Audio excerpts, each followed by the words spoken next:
Headlights on the highway. Oh baby, we could go all night. We'll get there. 안녕하세요. Right on time. 안녕하세요. 나영님 어떻게 지냈어? 요즘 제주도는 어떤가요? 저 2주 전에 갔다 왔는데 육아하면서 학교까지 다니는 엄마, 워킹맘 말고 스터디잉맘도 진짜 쉽지 않죠. 네, 오늘 오프닝 곡은 신청곡이었는데 조니 스팀슨의 Wherever We Go 라는 곡이었어요. 이런 곡들은 도대체 어떻게 아는 거야? 나 진짜 듣도 보도 못한 가수들의 곡들을 신청을 해주시는데 너무 좋아. 제주도 춥다고요? 아, 저 근데 10월 마지막 주에 갔었는데 그때 비 와서 좀 춥긴 했어요. 춥다기보다는 수영을 하는 바람에 좀 추웠어요. 물놀이 하기는 조금 그랬다. 아, 나 염색을 안 했더니 되게 나이 들어 보이네. 무슨 필터 먹인 것 같네. 할머니 필터. 아, 이번 주말에는 꼭 해야지. 아무튼 저는 머리 숱은 많은데 와, 이 새치가 진짜 고등학교 때부터 엄청 많았어요.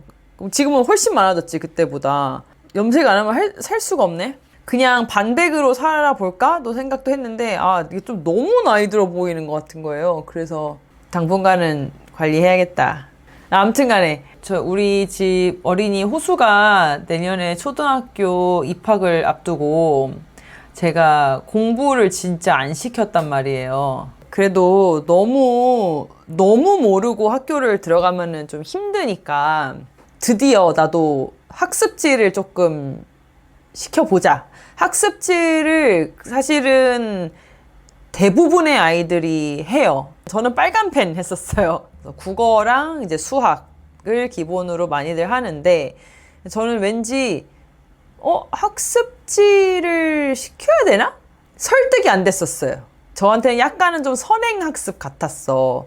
그래서 그냥 학교 가서 나는 교과 과정을 잘 그냥 그거에 맞춰서 자기가 예습 복습하면서 뭔가 자기만의 이런 스케줄을 만들어서 가는 아이로 키우고 싶다. 어떻게 보면은 그냥 나의 어떤 고집이었던 거지. 그런데 제가 그거를 해줄 자신이 점점 없고 그냥 한번 보자. 뭐든 시작할 때는 이렇게 테스트를 하더라고요. 이 아이가 현재 어떤 레벨이고 또 좋았던 거는 이 아이의 성향 같이 봐가면서 얘한테 어떤 수준의 이런 과정을 적용을 해야 되는지 선생님이 와서 테스트를 해주시더라고요. 그러는 거예요. 아, 호수는 좀 의식을 한다. 이렇게 하는 와중에도 자꾸 저를 의식하고 선생님을 의식하고 근데 아기 때부터 그랬어요. 주변에서 어떤 일들이 일어나는지를 약간 레이더가 켜져 있는 스타일이라고 해야 되나? 좋은 점은 예를 들어서 주변에 뭔가 분위기가 좀 이상한 사람이 온다거나 하면은 자기가 빨리 위험을 감지해요. 예민하다면 예민한 거고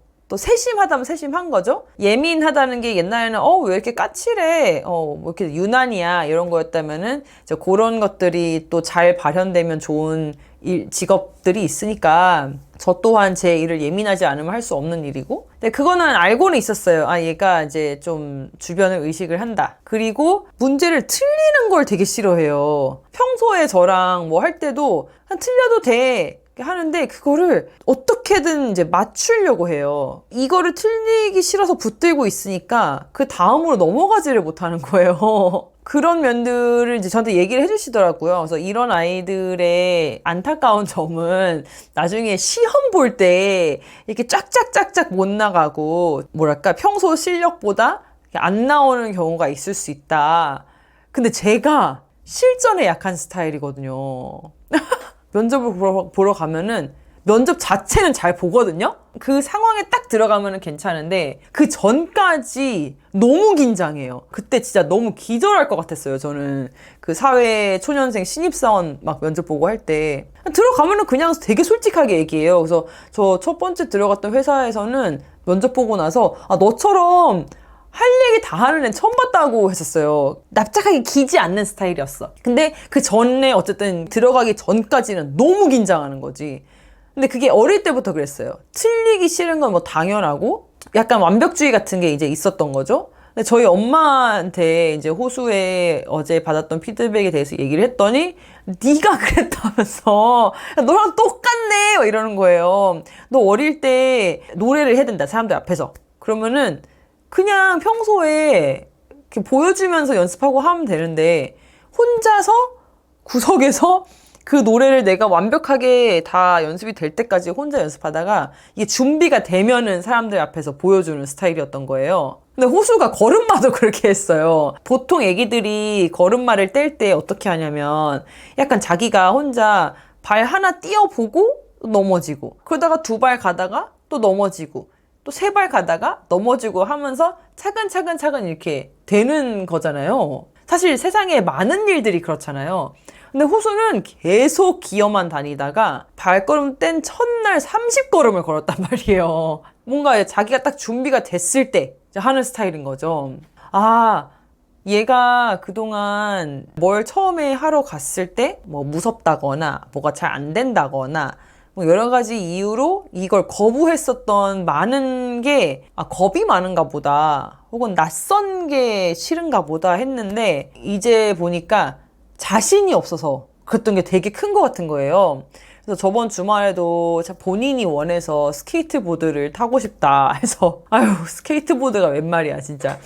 그래서 갔는데 당연히 처음이니까 잘 안 되죠. 그러니까 한 30분 정도 하더니 무섭기도 무섭고 당연히 무섭죠. 저도 보드 무서운데 금 안 하고 싶다는 거예요. 사회적 민감도가 높은 거래요? 그 남들이 나를 어떻게 보는지 그것도 타고나는 건가 봐요. 왜냐면 저는 한 번도 쟤는 자전거 저렇게 타는데 너는 왜 못 타? 이런 적 한 번도 없단 말이에요 진짜. 왜냐면은 제가 그걸 되게 싫어하기 때문에 진짜 최대한 호수한테는 남과 비교하지 않으려고 그리고 항상 호수의 페이스대로 이렇게 해줬는데도 이게 유전자에 있나 봐요.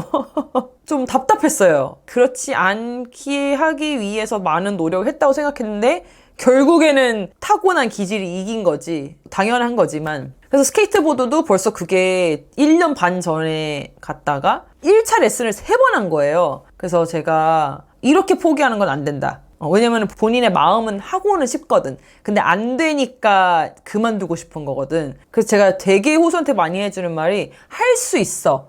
할 수 있는데 이 몇 번 연습을 하면 돼. 그러면 언젠간 하게 될 거야. 이걸 되게 많이 얘기해주고 너는 다 할 수 있는 아이야. 네가 지금까지 이뤄낸 것들을 막 읊어주기도 하고 막 그런단 말이에요. 소울이랑 비슷한 면이 많다고요? 아니, 우리가 예민해서 그런가 봐. 부모 자체가. 그래가지고 결국에는 스케이트보드도 솔직히 되게 비싸요. 한 번에 거의 10만 원이에요. 전 진짜 이번 달 파산이에요. 그놈의 스케이트보드 때문에. 얘가 무슨 뭐 보드를 되게 잘 타기를 원하는 게 아니잖아요? 근데 돈백을 들여서라도 얘가 포기하고자 했던 이걸 극복하는 그걸 전 봐야겠는 거예요. 정말 싫으면 안 해도 돼. 근데 그게 아니잖아, 지금. 하고 싶은데 이 초반에 이거를 못 뛰어넘어서 계속 포기하는 거는 저는 아닌 거죠. 그래서 한 4번만 더 들어보자. 근데 다행히 이제 어쨌든 좀 차분하고 좀 이렇게 앉아서 이렇게 뭐 하는 스타일이에요.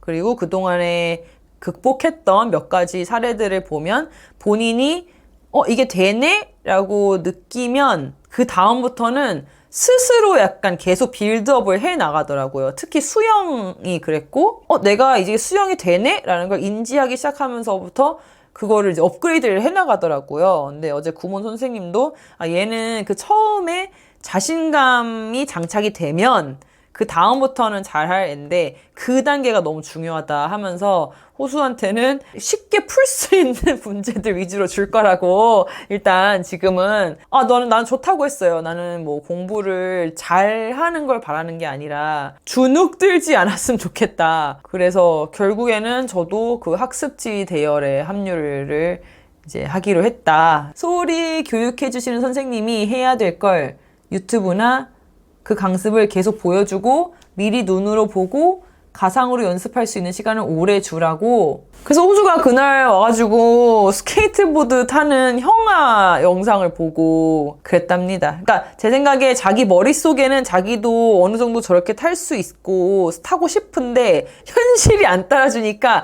그 갭에서 오는 6세의 레벨의 자괴감 같은 게 있는 것 같아요. 난 안 돼! 막 이런 거. 되게 어려운 것 같아요. 차라리 공부를 잘했으면 좋겠어! 막 이러면 이제 공부를 시키면 되는데 이거는 뭔가 내면의 어떤 힘을 계속 잘하게끔 해주고 싶은 거잖아요. 그게 더 어려운 것 같아. 그래서 제가 그 생각을 해봤어요. 엄마 말을 들어보면은 저는 호수보다 더 했으면 더 했지 적어도 덜 하진 않았으니까 미술을 되게 어렸을 때부터 잘했단 말이에요. 근데 미술 하기 전에 유치원을 갔는데 다 이제 유치원에서 왜 그림 그리고 하잖아요. 다른 친구들은 막 그리고 어쩌고 하는데 저는 가만히 앉아있더라는 거예요. 연필도 안 들어. 그래서 안 되겠어서 미술학원을 보냈더니 되는데? 라고 느끼면서 그때부터 이제 막 그림을 막 그리기 시작했다는 거예요. 그래서 진짜 사회적 민감도가 높으면 클수록 조금씩 거부감이 늘어나서 회피하는 시간이 길어지는데 그 부분이 주의력이랑 연관이 있다고 강습비 안 내고 구경을 좀 밑에 안 보여. 구경을 좀 어쨌든 해주라는 거죠. 안 그래도 그래서 그날 스케이트보드를 이제 50분, 원래 50분 레슨인데 30분만 하고 더 이상 못 하겠다고 해서 제가 거기서 50분을 다 채우라고 푸시하진 않아요.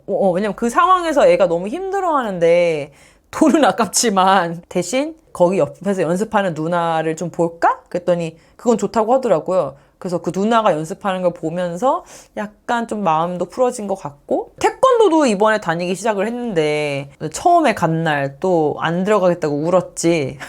사범님이 그러면 오늘은 그냥 관찰만 하고 가도 된다라고 하셔가지고 도복으로 갈아입고 어찌저찌 하는 과정에서 그 사범님이 공놀이를 시켜줬어. 그 안에서 이제 약간 이제 분위기 파악을 한 거죠.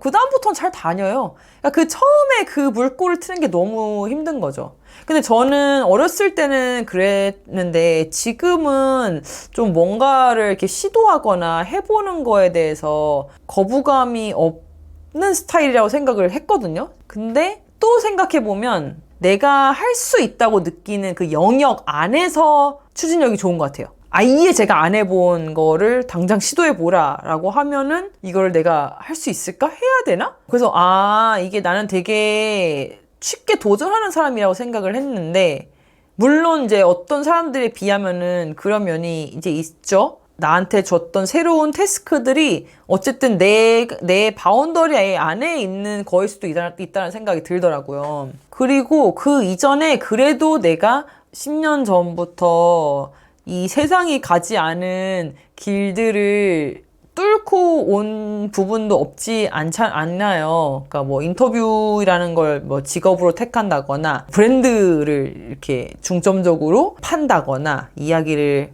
만든다거나 아무튼 간에 그렇게 할 수 있었던 힘이 뭔가라고 이제 곰곰이 생각을 해보면 결국에는 그냥 좋아하는 일이었던 것 같아요. 하고 싶고 그리고 이거 안 하면은 안 될 것 같은 일. 이걸 해야 내가 오늘 밤에 잠이 들 것 같아. 이제 그런 거를 결국에는 찾아서 가다 보니까 당연히 처음에 해보는 거는 무섭지만 그냥 그 하고 싶은 마음이 얘를 이긴 것 같아. 그동안은 농담으로 나는 성격이 급해서 그냥 빨리빨리 해봐야 직성이 풀린다 라고 얘기했었는데 그 성격이 급한 게 결국에는 내가 하고 싶은 거를 그냥 빨리 해보고 싶은 그게 더 컸던 거죠. 뭔가 완벽주의라는 게 조금이라도 있는 사람은 그게 내 일뿐만 아니라 자기 자신한테도 되게 그게 있어요. 그래서 좀 자기 검열이 심하다고 해야 되나? 양심적으로도 그렇고 일의 어떤 퀄리티적으로도 그렇고 요즘에 이제 소위 뭐 좀 뻔뻔해야 된다. 잘 나가는 척 해야 잘 나가게 된다. 라든지 여러 가지 그런 게 있잖아요. 근데 저는 그렇게 되게 못하는 스타일이었던 거예요. 그래서 정말 한 땀 한 땀 쌓아서 막 진짜 꼬매고 구슬을 깨고 깨서 이제 목걸이를 다 만들어서 목에 걸쳐야 내가 이거 했어요 라고 드디어 말할 수 있는. 이게 뻔뻔한 사람들은 구슬을 깨기 시작하면서 이미 난 세계에서 제일 잘 나가는 뭐 주얼리 브랜드가 될 거야 라고 한다면 나는 이제 뭐 컬렉션을 이만큼 만들어 놓고 나서야 저 그냥 요런 거 합니다. 약간 요런 스타일인 거예요.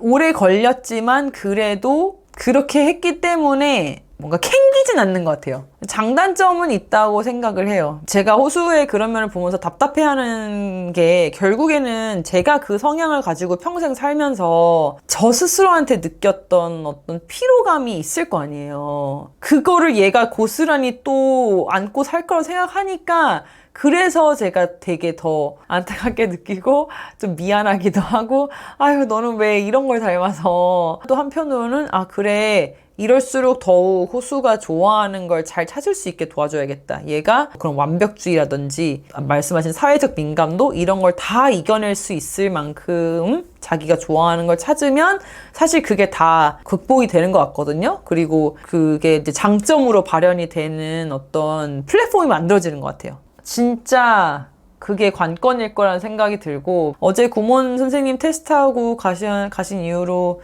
뭔가 그냥 알고는 있었지만 내가 물려준 그 기질에 대해서 완전 팩폭을 당한 이후에 되게 심란해졌고 그래도 제가 그동안 목격한 제이커브라고 해야 되나? 믿는 거죠. 그러니까 세상에 좋은 성격, 나쁜 성격은 없다고 하잖아요. 사회가 뭐 더 선호하는 뭐 어떤 것들은 있을 수 있어도 얘는 이런 기질이야를 답답해 라고 생각하지 않고 그냥 그렇구나. 이것의 좋은 점은 또 뭘까? 이제 이런 거를 이제 생각을 해야 되는데 그게 진짜 쉽지 않은 것 같아요. 특히 나랑 닮았을 때 그래도 저는 많이 극복했다고 생각하고 지금도 어떤 그런 완벽주의 같은 거에 좀 시달리기도 하지만 특히 막 유튜브 같은 거 하면서 유튜브를 뭐 어떻게 한 편 다 완벽하게 영상을 만들겠어요? 콘텐츠는 조금 이제 사이클이 짧잖아요. 제가 그전에는 디자인을 했으니까 디자인은 진짜 완벽한 뭔가를 막 만들어내야 되는데 제가 진짜 디자인을 지금까지 했으면 되게 힘들었겠다라는 생각이 들었어요. 나는 진짜 신경쇠약으로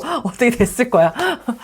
콘텐츠는 그거에 비하면은 빨리 만들어서 릴리즈하고 또 그 다음 거 만들어서 릴리즈하고 이게 사이클이 되게 빠르니까 내가 이거 하나를 완벽하게 만들어야겠다라는 욕심보다는 얘를 힘을 조금 빼더라도 계속해서 쌓아서 좀 더 풍성한 뭔가를 만들어내야겠다. 이런 관점으로 접근을 하니까 그런 것들이 되게 많이 완화가 된 것 같고 그런 면에서 저한테 좀 더 맞는 것 같아요. 좀 더 릴렉싱 된다고 해야 되나? 그것도 되게 특이한 것 같아요. 완벽주의적인 성향이 있는 사람이 이런 거 만드는 일을 잘하는 사람도 있겠지만 또 반대로 저는 그게 조금 저를 막는 에너지니까 어쨌든 그런 일을 하면서 산다는 거에 대해서는 되게 행운이라고 생각을 하고 호수한테도 가끔 그런 얘기해요. 호수가 진짜 좋아하는 거 우리 앞으로 잘 찾아보자. 되게 자주 그랬었어요. 잘하지 않아도 돼.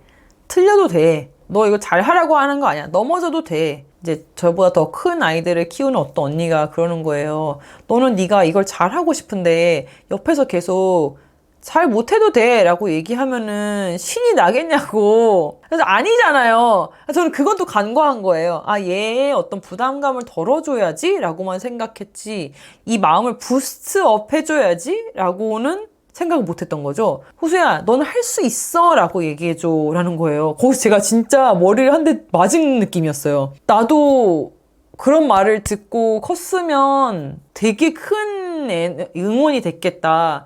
루나야 너는 뭐든지 할 수 있으니까 해봐. 계속 주입했으면은 되게 좋았겠다라고 생각이 들어서 주로 할 수 있어. 너는 할 수 있어. 라는 얘기를 많이 해주고 있어요. 그리고 또 동시에 많이 틀려봐야 배운다. 많이 틀리는 사람이 좋은 아이디어도 더 많이 해낼 수 있고 그냥 마음껏 너 하고 싶은 대로 생각하고 너 하고 싶은 대로 다 해볼 수 있어 라고 하지만 사실 그게 어른한테도 되게 어려운 얘기잖아요. 근데 만 6세 아이가 얼마나 받아들이겠어요? 그냥 은연중에 계속해서 그런 걸 듣고 크는 거는 조금 다를 거라 생각을 해서 오늘 어쩌다 보니까 육아 얘기가 됐는데 어제 구몬 임팩트가 컸어. 진짜 리틀 루나라고. 그래서 좀 걱정이 됐다가도 그냥 현재 제가 살고 있는 모습에 저는 만족을 하니까 얼마든지 행복하게 살 수 있어. 물론 본인은 조금 피곤할 수 있어도 산다는 건 나 피곤한 거니까요. 얼마 전에 그 홍진경 공부 천재인가? 쇼츠를 하나 보게 됐는데 요즘에 무슨 막 박사님들 같은 분들 이렇게 섭외해가지고 약간 전문적인 이야기를 듣고 계시더라고요. 유전자에 대한 얘기였어요. 모든 게 유전자에 있다. 아까도 말씀드렸지만 실전에 강한 사람도 있죠. 평소에 공부는 그냥 그런데 시험을 유난히 잘 보는 애들, 아니 평소에 공부는 잘하는데 시험만 보면 꼭 한두 개 더 틀린 애들, 그것도 다 유전자에 있다는 거예요. 뭐 아침에 공부가 잘 되는 애, 뭐 밤에 뭐가 되는 애, 뭐 그러니까 모든 게 다 유전자에 있다고 해서 홍진경이 차라리 그렇게 얘기해 주는 게 낫다고, 아싸리 그냥 원래 이런 애구나 라고 생각하는 게 자기는 더 마음이 편하다고 하면서, 어쩌겠어요. 제가 낳은 아이고 모든 거는 이면이 있는 것 같아요. 막 자신만만한 아이들도 주변에 보면은 막 있지만 약간 자기의 방식을 또래한테 막 강요를 하거나 너무 이렇게 자기의 모습을 이렇게 뽐내려고 하거나 막 그런 친구들도 있고, 이 친구가 자기처럼 이렇게 못하는 걸 이해를 못하는 친구도 있고, 적어도 호수는 이렇게 자기의 이런 거를 남한테 강요하거나 하지는 않으니까 그런 것도 장점이라 생각하고, 저도 얼마 전에 그 생각했어요. 이런 것까지 똑같네. 나는 이런 사람이었는데 막 얘는 막 이랬으면 좋겠어? 있을 수가 없는 일입니다. 취향도 대물림 된다 그랬어요. 취향. 그런 얘기 들으면 약간 나는 내가 평생 보고 듣고 느끼고 쌓아온 취향이라고 생각했는데 그냥 다 물려받은 거네? 정말 치열하게 그 기질에 대해서 고민하는 이틀이었어요. 루나님은 둘째 계획은 없으신가요? 없습니다. 애초에도 없었어요. 아예. 네. 구몬 선생님이 그 얘기는 했어요. 둘째들은 첫째가 하는 걸 그대로 따라가려고 하기 때문에 거기서 트러블이 많이 생겨요. 얘는 자꾸 얘가 따라하려고 하고 막 귀찮게 구니까 막 짜증나고, 얘는 하고 싶은데 안 되니까 짜증나고, 그런데 결국에는 그래도 나보다 더 나은 존재를 보면서 계속 따라가고자 하는 그것 때문에 발전이 있다는 거죠. 그리고 첫째라고 해도 형제 자매 중에 첫째는 또 그 왜 장남 장녀라는 게 있잖아요. 걔네들은 또 알아서 또 잘하는 게 있다는 거예요. 근데 이제 외동이잖아요. 외동은 제가 보니까 절박함이 없어요. 외동이어도 그 유치원에서 친구들 이렇게 보면서 쟤는 한글을 쓰는데 왜 나는 못 써? 엄마, 나는 왜 내 이름 못 써? 그런 거 요구하는 애들이 있어요. 그래서 학습지를 시작하는 친구들이 있어요. 근데 호수는 친구가 뭘 쓰던 말던 엄마, 누구는 오늘 태권도 간대, 누구는 오늘 발레 간대. 그럼 호수도 한번 가볼래? 아니. 얘는 되게 독립적이구나. 남들이랑 자기를 비교하지 않고 의식하지 않는구나 라고 생각했어요. 그래서 그걸 되게 좋게 봤단 말이에요. 그게 아니었어. 근데 아무튼 간에 둘째 계획은 애초에도 없었고, 시간 부족하죠? 체력 부족하죠? 돈도 부족하죠? 돈 없어도 애 키울 수 있어 라고는 하지만 저는 솔직히 돈이 안 들지 않아요. 저는 사교육도 많이 안 시키고, 저희 집은 장난감도 많이 안 사줘요. 제가 물건이 많은 걸 안 좋아해서. 그런데도 돈은 계속 들어요. 그리고 저는 지금도 그렇지만 호수랑 여행을 자주 다니잖아요. 둘을 데리고 다니는 게 일단은 물리적으로 너무 힘들고 돈이 너무 많이 들어요. 근데 호수의 그런 기질에 여행이 되게 큰 도움이 된 건 맞아요. 그 여행을 통해서 이렇게 하니까 이렇게 되네?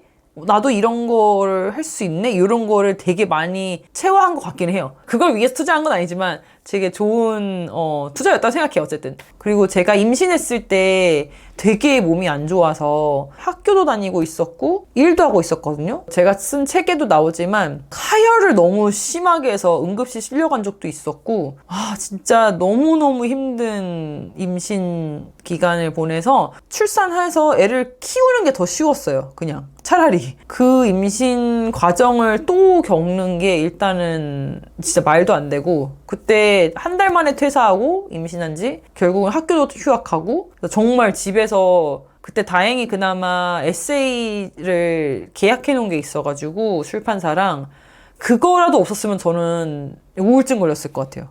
그래도 이제 침대에 누워서 이제 원고라도 쓸 수 있었던 거죠. 남편이나 양가 부모님들도 다 더 많은 아이를 원하지 않아요. 또 저희 엄마 같은 경우는 조카도 봐주고 계시기 때문에 그 집도 이제 하나거든요. 더 둘째 안 된다. 그러니까 요즘에 이렇게 아이를 2명 낳아서 키우는 게 왜 이렇게 힘들지? 제가 진짜 아이의 일을 안 하고, 그러니까 마요네즈 매거진 없고 브랜드 텔러 없고 아이만 키운다 하면은 둘을 생각했을 것 같긴 해요. 정말 거기에만 온전히 쏟을 수 있다면? 왜냐면 아이는 너무 귀엽긴 해. 내 자식은 너무 예쁘긴 해. 그래서 TMI지만 남편을 병원으로 보내드렸죠. 자, 우리의 가족 계획은 끝났다. 원천 봉쇄를 하였답니다. 보통 남자들이 그거 한다고 하더라고요. 뭐 싫겠죠. 근데 그 일말의 어떤 여지도 안 남기고 싶었어요. 그냥 하나만 잘 키우자. 많이들 생각하는 것 같아요. 그냥 하나만 낳아서 키우는 거를. 근데 엄마들도 일을 많이 하니까 제 친구들도 이제 맞벌이 하거나 뭐 같이 사업을 하거나 이렇게 보면은 둘 키우는 게 진짜 누군가가 이 아이들을 온전히 케어해 줄 수 있지 않는 이상. 여기 둘째 낳고 죽어가는 1인.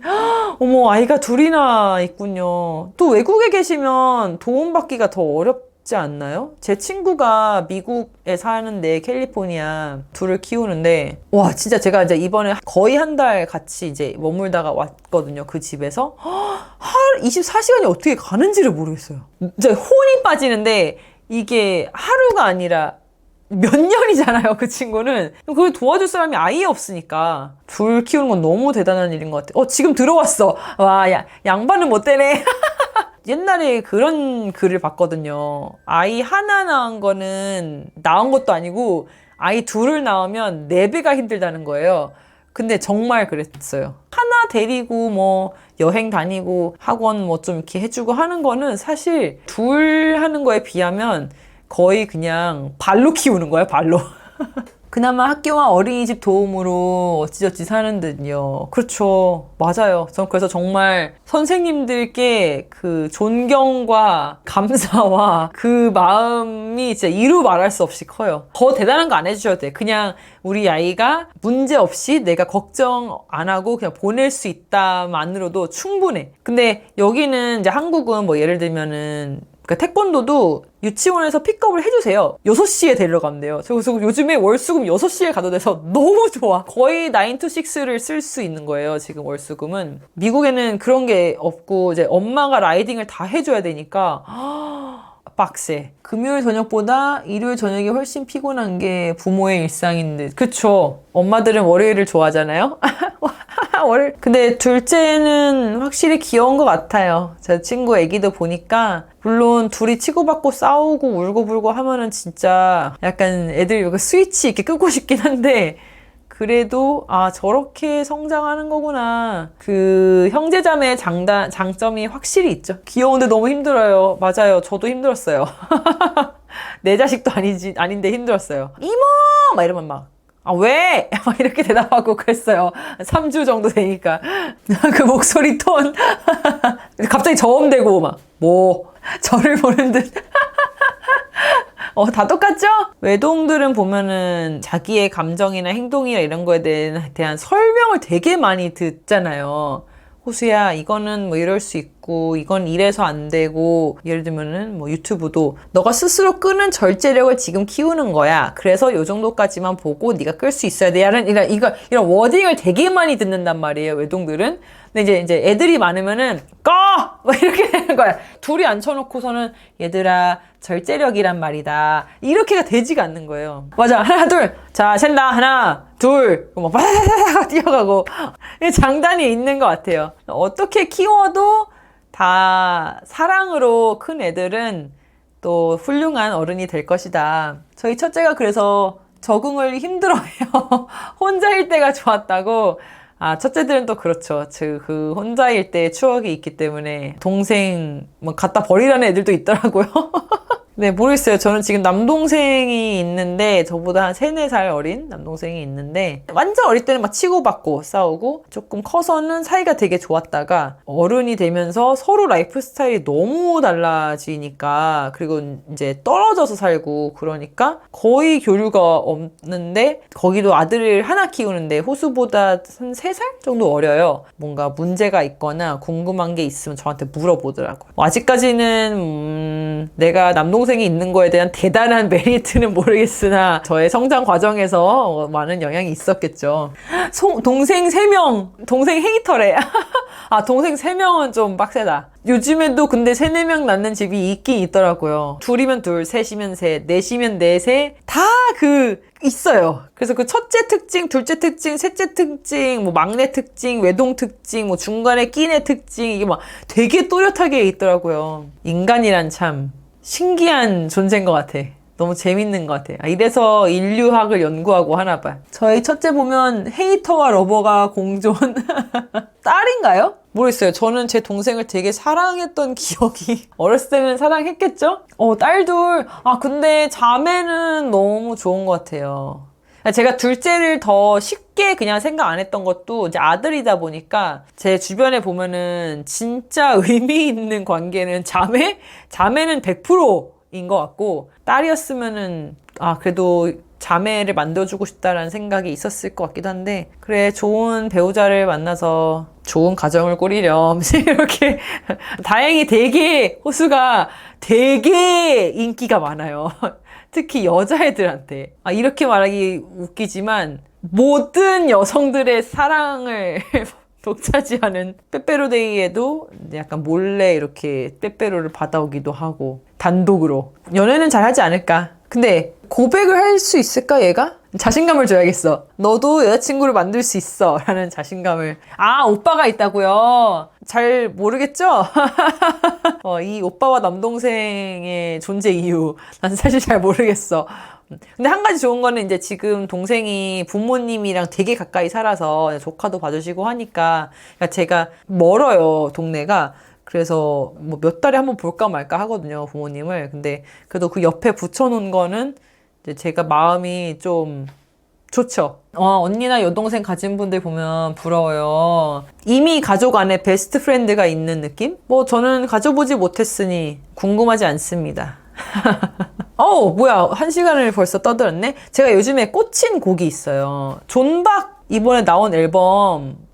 저는 존박 맨날 유튜브 나와가지고 이상한 소리만 하고 존이냐 박이냐. 이번에 앨범 커버도 너무 멋있게 찍었고 좀 전체적으로 곡들이 되게 끈적해요. 그래서 밤에 와인 한잔 하면서 듣기 너무 좋은 곡들이 수록이 돼 있는데 그 중에 첫 번째 곡을 되게 잘 실어놨다고요. 그래서 그 첫 번째 곡이 너무 좋아서 그 나머지 앨범을 다 듣게 되는 Bluff라는 곡이에요. 목소리도 좋아. I threw your things out the window.